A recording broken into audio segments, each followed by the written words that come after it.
Okay, you've got two adjustments for paper thickness. One is this knob here.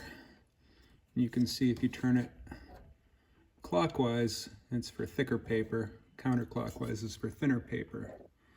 But there's another setting right here that is your feed.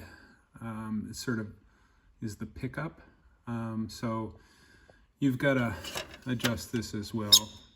And it's basically just a two-position adjustment. So this is a Mohawk watercolor stock. It's 216 GSM. What is that, 80-pound cover or something like that.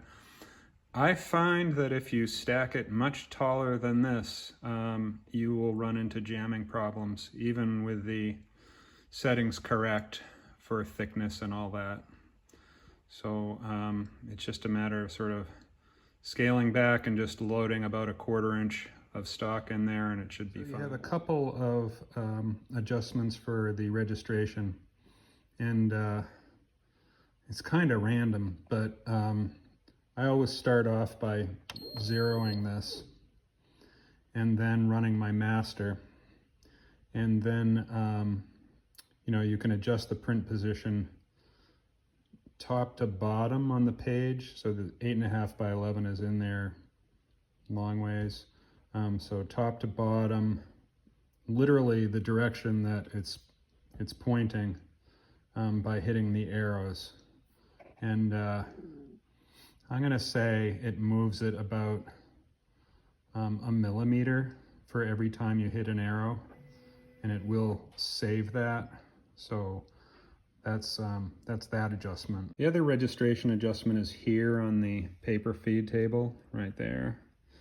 And there's a little scale here you can see.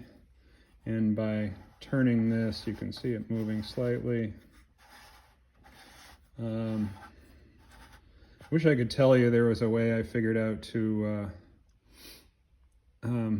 do it in the right direction the first time, but I always do it the wrong direction the first time and then have to go twice as much in the opposite direction to correct it. But it works great, just takes a little patience. Just a little side note, when you run a color through without letting it dry, what you're going to do is get belt marks or wheel marks, because the wheels are going to pick up the ink, and that's fine if it's your work, but if you do this, please clean the rollers after you use it so that the next person doesn't have to.